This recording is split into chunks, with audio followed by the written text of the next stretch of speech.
gonna fucking talk about anything. The oceans are dying. They just said the Great Barrier Reef is dead. You know, genetically altered food. There's too many fucking people. I don't even know what, they're just talking about a bunch of shit, you know? Bruce has to drop a deuce. Where's he gonna go? Which bathroom should this guy in? It's like, I don't give a shit. This guy has enough money to literally have a porta potty rickshaw running behind him. How are you gonna eliminate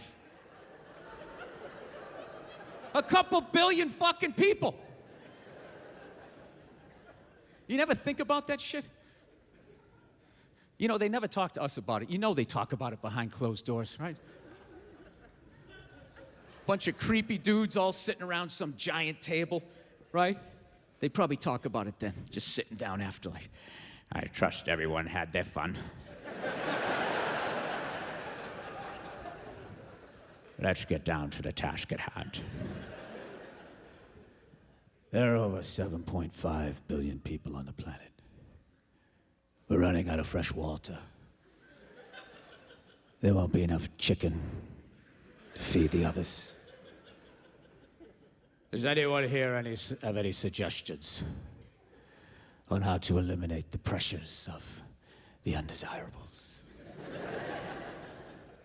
Ah, yes, you. Number 4. You may speak. Well, you know, what if we, like, slowly cooked them at the airport? You know? You know, just throwing it out there. Like, what if you had, like, a revolving door looking thing? You made them take their shoes off, they got in, and they stood up like that. And you just radiate them from head to toe. Once on the way out, once on the way back. Oh, yes, yes. I like that. I like the sound of that. And how would that work? Would you have it on low at first? Sear them like a tuna steak? They don't understand. You let the children go. We'll use them for slaves later, right? No old people. They'll die soon. Just people in the prime of their life. And gradually over the years, you increase it. You increase it. They start frothing at the mouth. They don't recognize the children. The property comes back to us. Oh. I trust everyone at this table flies private.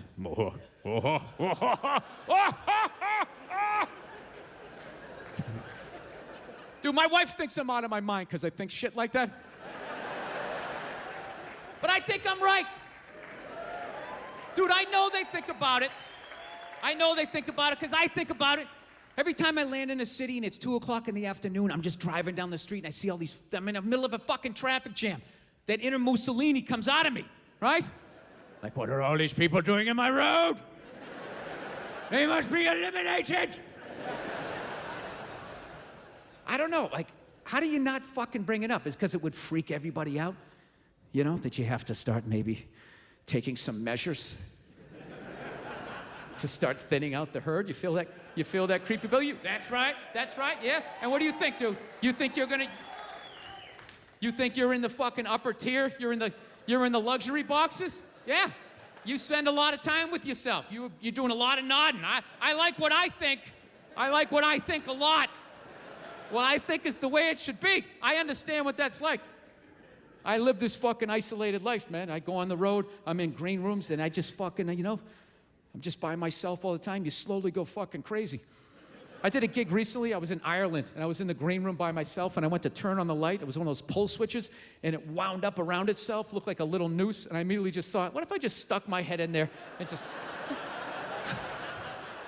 and just turned the lights out, literally and figuratively. Was not thinking about killing myself at all the second I thought, what if I just fucking did that? And then I looked in the mirror, I caught my eye, and we both laughed. Magazine shoot to promote the movie she's in. Now look, I know you're not supposed to make fun of fat people. I understand, all right? I don't know why, though. Why? They're not a race. They're not a religion. It's totally curable. Eat an apple and go for a walk, you know? Why are you yelling at everybody else? The fuck are you giving me shit for? All right? You put the cookies in there. I didn't. How is this my problem? Jesus Christ, you ate your way in, you can walk your way out. All right? and just slowly start shedding the pounds. Shove some fucking lettuce in there instead of a bunch of ho-hos, and it's gonna come down, and then you're on my side of the fence, right? Join me. Come on, say it with me. Shame. Shame.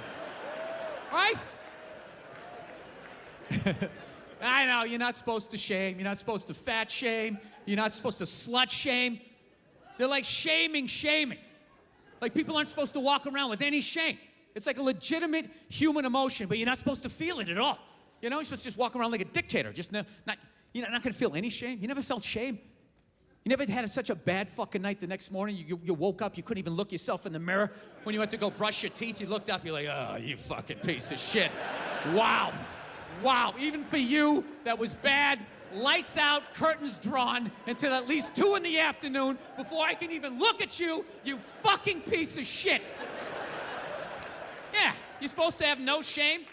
That's the new world. You're just gonna walk around sucking dick, you know, eating cookies, and just show up, and nobody's supposed to say anything. No one's supposed to have an opinion. Like, wow, that's gonna go off the rails pretty soon. I know, it's probably mean to do this stuff, but like, you can only have so much sympathy. There's so much stuff you can care about. You know what happened to me that changed my life? I did a gig in India, right? Unbelievably great people, but some of the stuff that I saw there, I'll never forget. I did a gig in India. I saw a toddler take a shit between 2 parked cars, walked away, no pants or parents, and then disappeared into the crowd like Hannibal Lecter at the end of Silence of the Lambs. It's one of the most heartbreaking things I've ever seen in my life.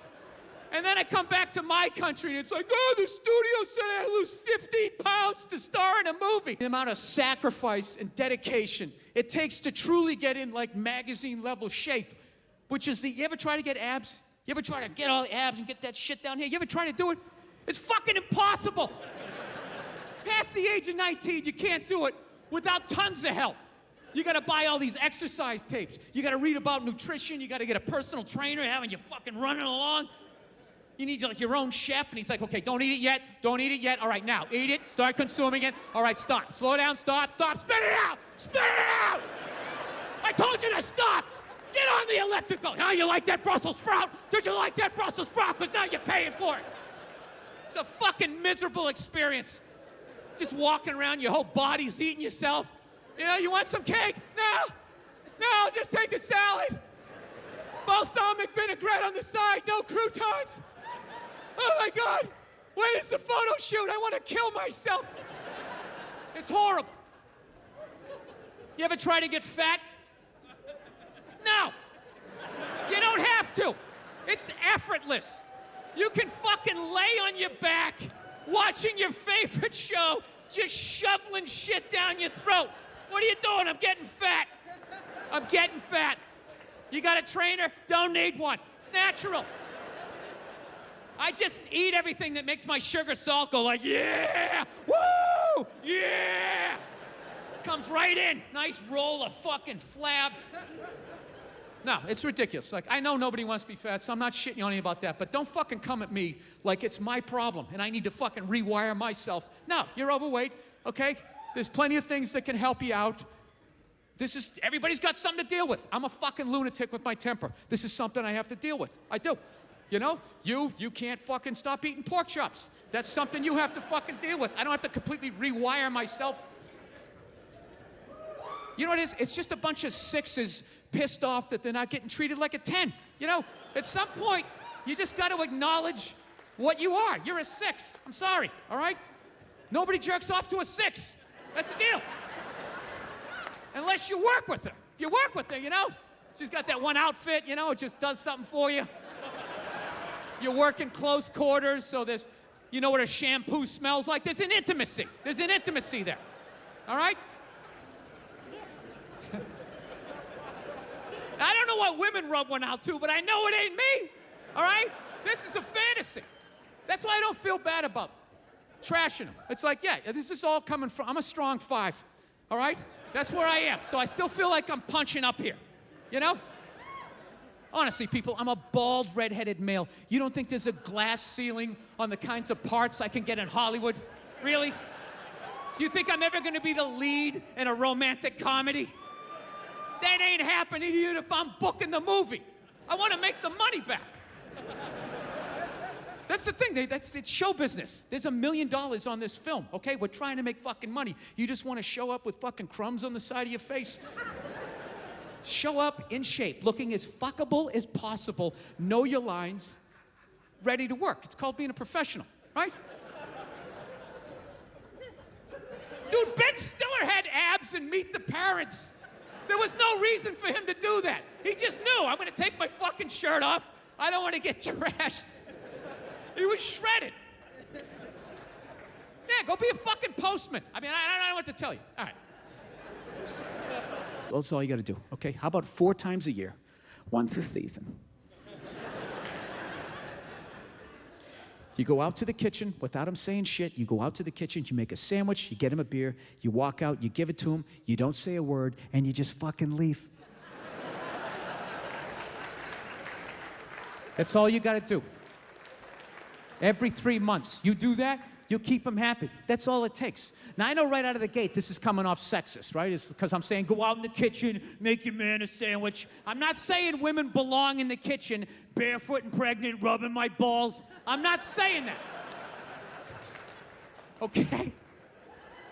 I'm just saying women, go in the kitchen. Just go in the kitchen 4 times in a year, make a sandwich. A toddler could do that. Just put it together. Grab 2 slices of pre-made, pre-sliced bread, 2 handfuls of pre-murdered meat, put a little mustard on it, grab a beer, walk out, just hand it to him, don't say shit, and then fucking leave. And when I say leave, I mean leave. I don't mean walk into another room for like 10 minutes and then stick your head back and just be like, did you like it? Was it good? Great. Because downstairs, we need to, don't yell at me, I just made you a sandwich. I don't mean that. I mean leave. Get in the car and fucking get out of here. Take the kids, drive down the street, go see Lord of the Rings a couple of times, and leave your man in the stunned silence of what you just did. Do you ever want to see your guy get emotional? You ever want to see a man get emotional? You make him a fucking sandwich that he didn't ask for. I'm telling you, he's going to have to dry the tears with the bread. He's going to be so shocked, like, you made this for me? And I didn't even ask? Oh, my God. I think she still gives a fuck. Yeah. Quick story. Me and my wife bought a house in 2011. And by me and my wife, I mean I paid for it, right? She hates that joke, but I don't give a shit. It's true. And she's always breaking my balls. Don't put your shoes over here. They belong over there. Yeah, well, I bought over there, and I bought over here, so I'll put my fucking shoes wherever I want to. Oh, shirt's coming off. Where's it going? Right? So we get into the house. She's scoping out the house because she's smart. She's finding the rooms that get sun. She's checking out the closet space. And me, like an idiot, I want to check out the garage. For whatever reason, I'm drawn to this thing. And I go down, I open the door, and the last people hadn't cleaned it out. There was like a busted refrigerator, an old file cabinet, an ab roller, something from a luau. There was like 7 failed businesses in this goddamn thing. And I got to start lugging this shit out in like 90-degree weather as a redhead, hating my life, right? I got 3 hours into this job. My forearms were cut. I had dirt, sweat, cobwebs all over me. I wanted to burn down this fucking house. I was ready to leave, but out of nowhere, my wife showed up. Big smile on her face, and she'd made me a sandwich. Cut it in half diagonally, which is love, right? They don't cut it in half. They might as well frisbee it at you. Like, here you go, you fucking piece of shit. Hose yourself off. You should live out here. You should live out here, right? Cut it in half diagonally, poured Fritos in the middle, and gave me an ice-cold beer. She did that 5 years ago. Do you know, to this day, every once in a while, I still think about that sandwich. It's unbelievable. It just pops in my head like this fond memory. I'll just be myself talking in the car. Remember that time she made me a sandwich? That was unbelievable. She cut it in half, Fritos with an ice-cold beer. I felt like a king. That's all it takes. You know what it felt like in that moment? You remember that movie, Shawshank Redemption? You know that scene where the prisoners are drinking the beer on the rooftop with the sun in their face? That's what it felt like. The only